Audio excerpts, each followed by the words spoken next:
Hi, everybody. David Lowry with ClubFantasci.com. I am here today with Sean Brown of Mr. B Games, and we're going to be talking about Warquest, which is currently on Kickstarter. 15 days to go. It is fully funded, but we're going to talk about it anyway, and maybe get some more people on the horn about this. So, Sean, welcome to the program, and thanks for joining us. Thanks for having me, man. Appreciate it. All right. We did this real quick. I emailed you yesterday asking if you wanted to do an interview about this, so I appreciate you taking the time to make this happen. No, of course. Always fun to chat with you, my friend. All right. So give me the quick 2-minute rundown of what Warquest is and what makes it unique or different from other games. So Warquest is kind of one of these this big, giant, epic, struggle. So it's kind of the throwback to the old Game Master games of the 80s, the old Milton Bradley type games. So like the Conquest of the Empires or the Axis and Allies. But in a fantasy setting. So the idea is you're going to go out there and instead of buying tanks and infantry and, trying to build this big army to go smash your buddy, you're going to go draft dwarves and orcs and elves. And then you're going to go run around the countryside, taxing people so you can go get more money to go get more troops. And, basically picking and choosing battles or going on quests. There's little side quests. And the whole goal is to try to get the most VP, most experience, by doing the quests or by, pounding your buddy into submission. Those kinds. So it's one of those kind of, Ameritrash dice fest, right? Lots of dice, lots of conflict if you want it that way, but it could be very diplomatic too. And that's basically in a nutshell the whole premise of the game and the kind of the arena you're playing in. I usually sometimes equate it to like the old Heroes of Might and Magic game meets like Dark Tower, like those kinds of influences in a game. Nice. Now you've got you're bringing back a team that's had a lot of success in the past. Why don't you talk about the team? So the team is it's been an honor to work with these guys again. It's been 7-8 years since the last time I got to work with these guys, but basically, there was a early iteration or early version of Eagle Games back in 2000, 2001, back when Glenn Drover owned the company and ran it. And they had, a pretty cool team, good graphics guys, amazing artists. Glenn's designs were really, really solid. Really good marketing guy, some decent salespeople. And over the years, I've had the honor to work with them on some of these projects here and there. But they did a lot of games together. So, they did Attack, Conquest of the Empire, American Civil War, Napoleon in Europe. All these big, epic, giant games with lots of plastics and miniatures and cool dice and stuff. And the last time we all worked together was on Age of Empires 3.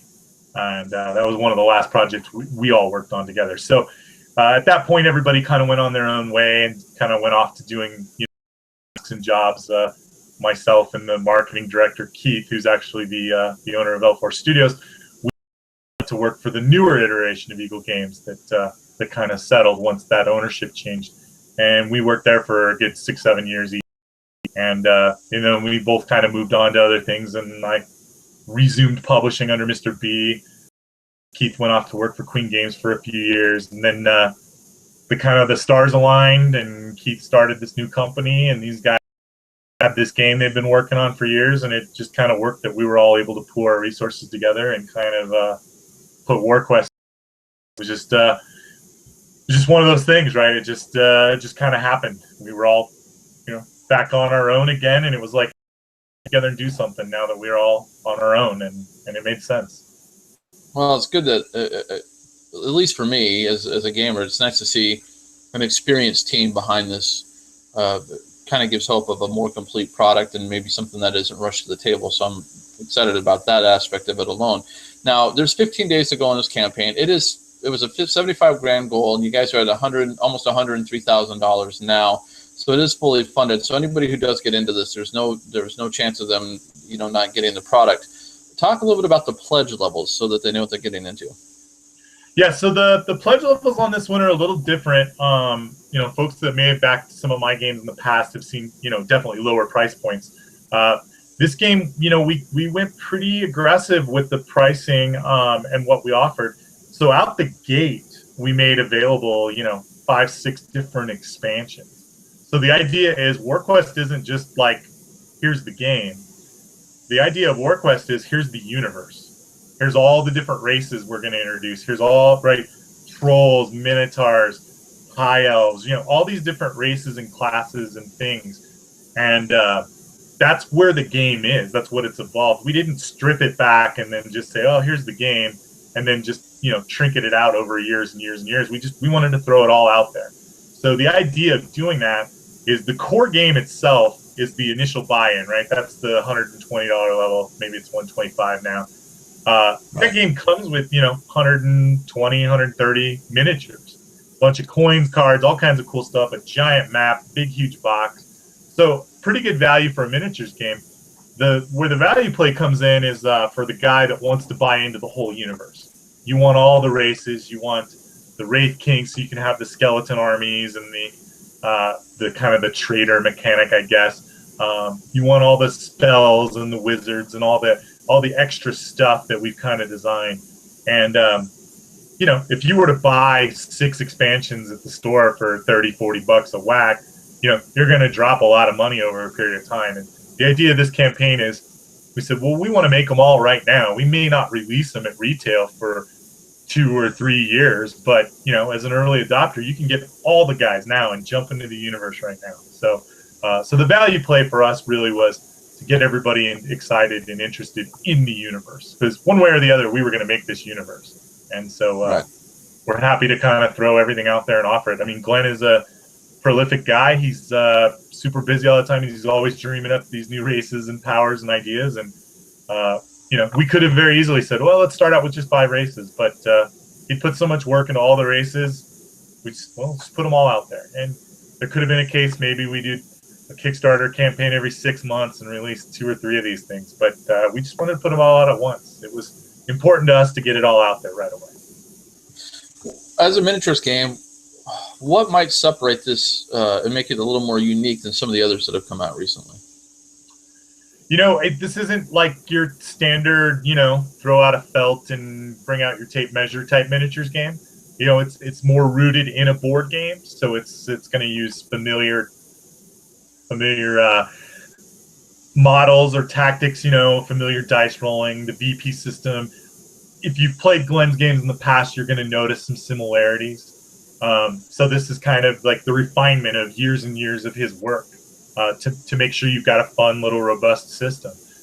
What this adds is, not these little tiny miniatures, but, some bigger scaled guys so that you can, have a really nice visual appeal to your war. Really big maps, of course, and, something that's designed. This is kind of the throwback to the old, like when I used to play, like I said, the Milton Bradley games, or even Twilight Imperium or whatever. With Warquest, we designed, Glenn designed the game that you're playing for 4 or 5 hours, right?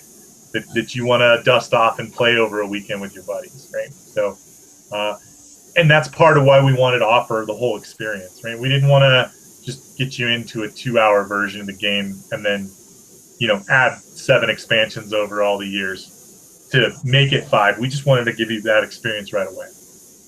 Explain the faction dice to me. How does that work? That looks like an interesting little mechanic. Yeah, so the faction dice are pretty sweet. The idea of like, how do we show a troop gaining experience or leveling up? And that's kind of how those came about. So the idea being, if you win a battle, then you gain a faction die, and then in future battles you get to roll that die with your normal combat. And if your symbol shows up, like if you're the Bear Fist clan and you roll a bear claw on the die, then you get an extra hit because your clan, that's the experience of your clan. And then the idea is, as the game progresses and you maybe knock out somebody or you win another battle or two, then maybe you can get a couple more of those dice. And it just starts giving you extra hits. It starts making you a little more effective in battle. And we're also looking at doing a race die as well. And the race die would be very similar concept, only it would have an elf bow or a dwarf axe, right?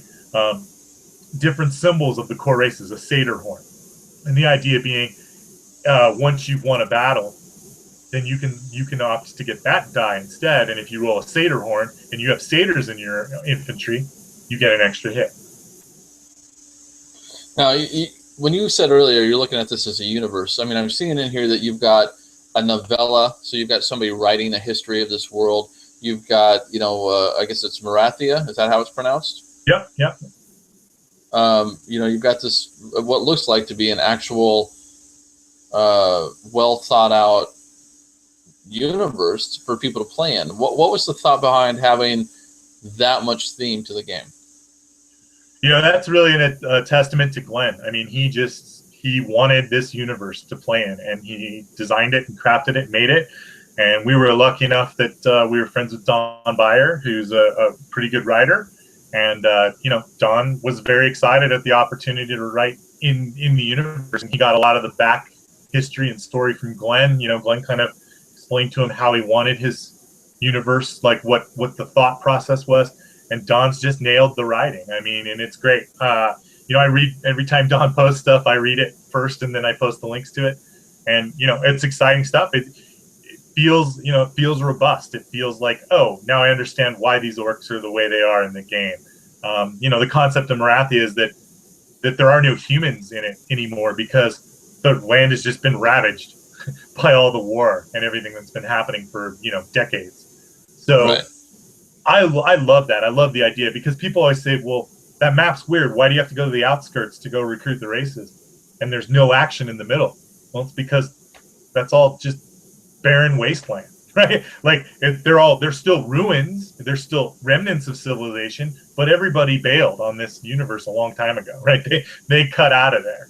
And that's what's cool about running around with your warlord, and trying to gather up all these guys and trying to reunify Veranda or some of the sub areas. You're trying to bring back glory to those areas, and it gives you a sense of purpose and feeling behind. We're not just trying to capture your buddy's green area so we can win. Like in right. Risk or something. Right. There's there's more of a deeper feeling of that area control. Right. And this one, this one harkened back to me to a lot of these different games. But I say Might and Magic because in the video games, I used to love that. You're running around the countryside and exploring something, and you're like, oh wow, I just made it into a forest, and there's these elves, and I can recruit them for my army. That's fantastic. Like I love that aspect, and I say the Dark Tower portion too, right? Because there's a lot of running around and gathering all the things you need before you can go fight the big baddie, And in this one, the Wraith King expansion is kind of the big baddie. So if you want to have that climactic end game, you bring in the Wraith King expansion. And what's cool about him is he pops up at like turn 13, and then he just runs around the board trying to blow up the rest of the cities. Right? He's going to smash all the cities so that there's nothing left of Marathia. And at that point, it's a pretty cool mechanic. Whoever's in last place in the game, he becomes the Wraith King. Like his army was not strong enough to beat the Wraith King, so he takes over.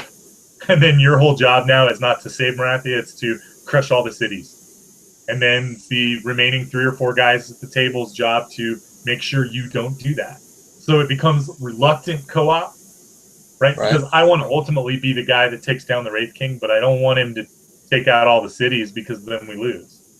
Right. But I don't necessarily want to help my buddy win the game. So if he softens them up for me, that'd be all right. That was my next question, was about that expansion, but you explained it. So then explain to me how the next expansion, the Elites, comes into play to help against the Battle of the Wraith King. So in playing the game, right, we kind of came up with this nice, streamlined, simple combat mechanic. Glenn had this all dialed up. It was nice and smooth and easy. And the idea of the Elites came in was the kind of the first idea of how do we have better fighters. And the Elites are guys that are on some form of a cavalry, right? The dwarves are on bareback, on a bear.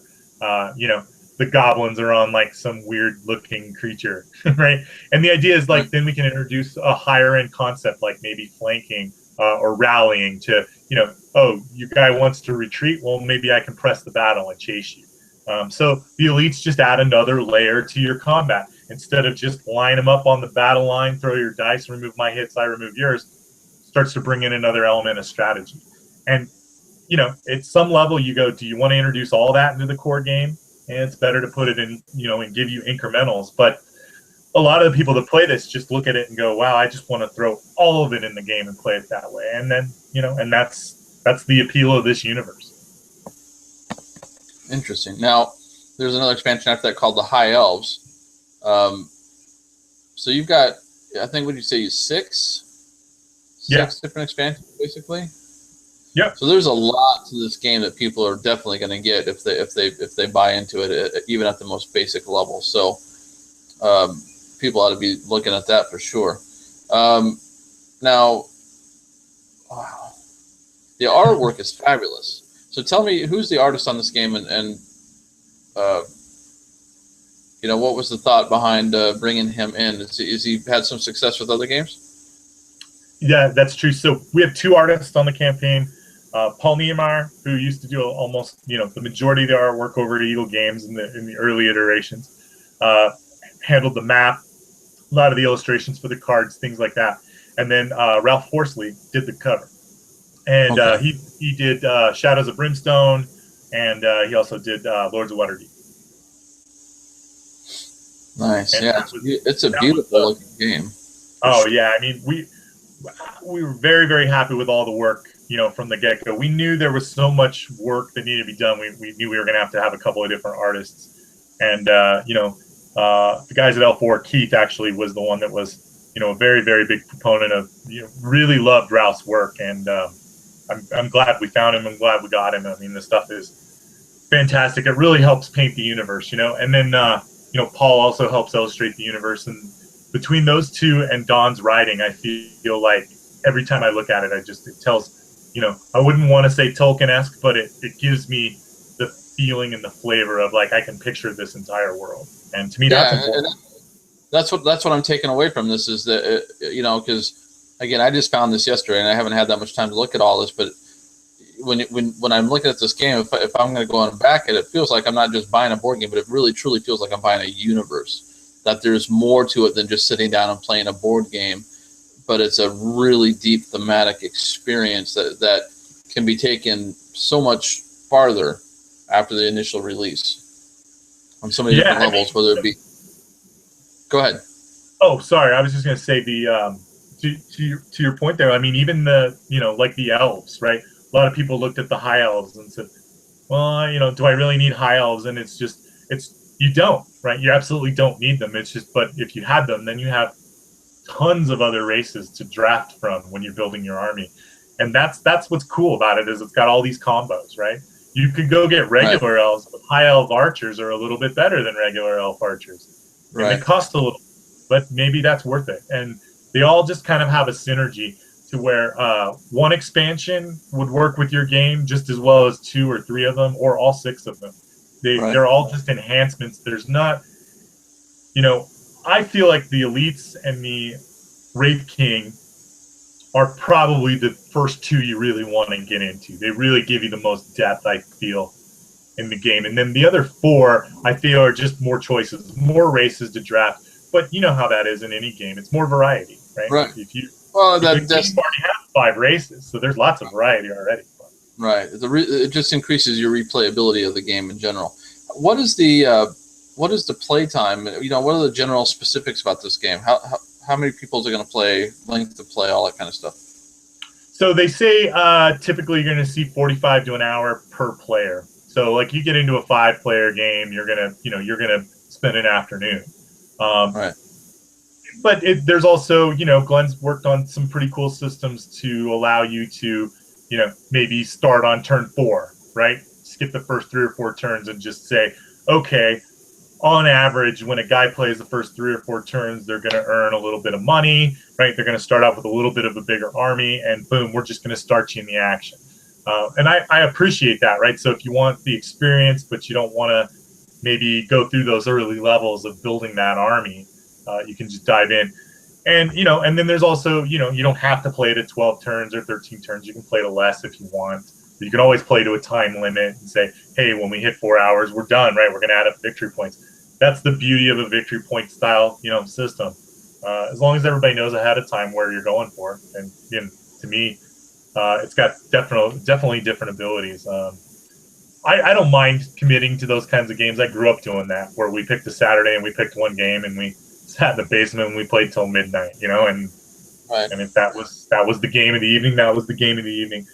Some people like that. Some people want to, get 5 or 6 games in at their game night, and there's a reason for that. We actually just played Eclipse at our game night about a month back, and it took the entire night, but it was a blast, and I loved it. For me, it was that callback to, man, I love these kinds of games, and that's something you can't do every week at game night or even once a month, but they're nice to do a couple times a year, Yeah, I have no problem sitting down playing a long game, and I host here at the house once a month. We do a long game day where we'll sit there for 12 to 14 hours playing games, but one of those games is going to be a long 4 to 6 hour game. It's just, otherwise you don't get them to the table.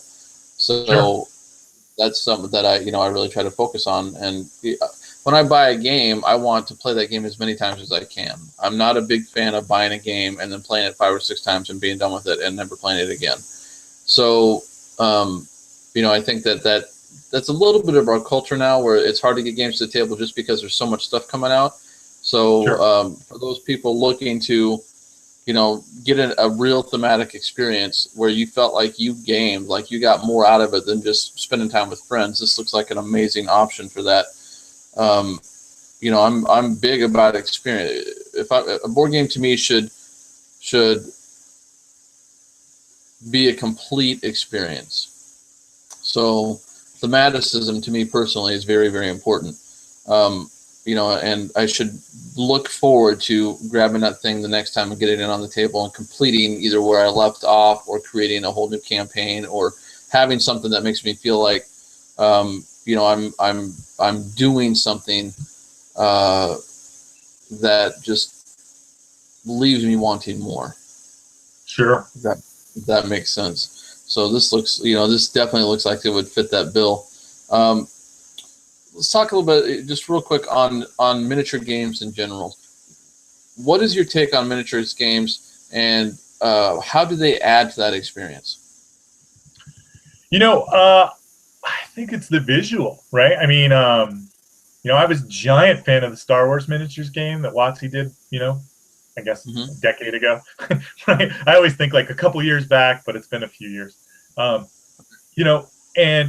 I always thought the rules were pretty simple, right? Like it was just, here's your to hit, here's your range, and you had to get your tape measure out, and maybe you had train or whatever.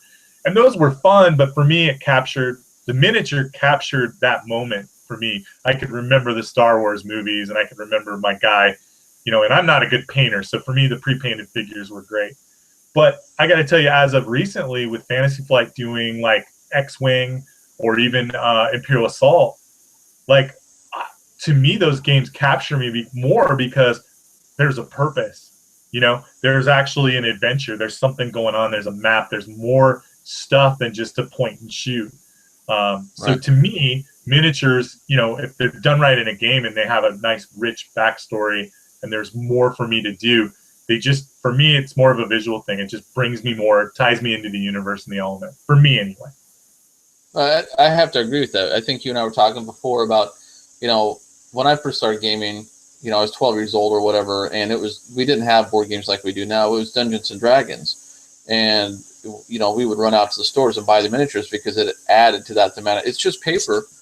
It's just a map, paper map drawn on it, and your admin. But those miniatures added so much to the gaming experience, and I think that is such a cool aspect to thematicism that really just draws you in even more.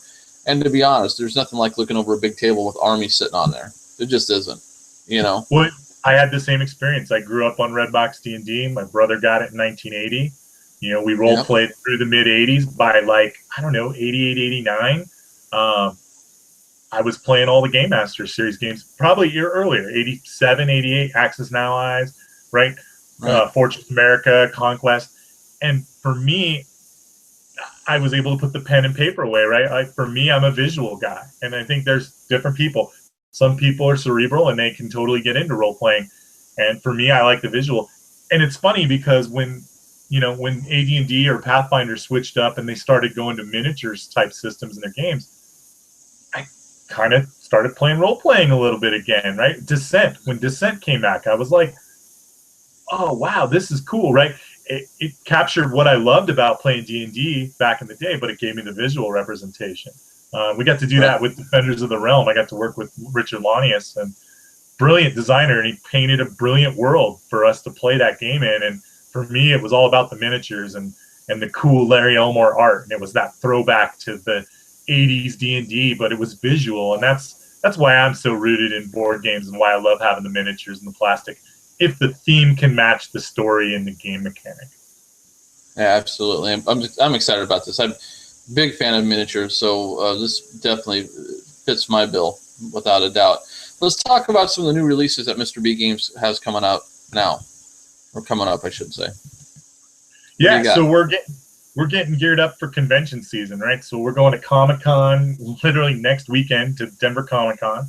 And then after Denver Comic-Con, we're going, 2 weeks into Origins and then a month into Gen Con, right? So for us, we're in convention mode.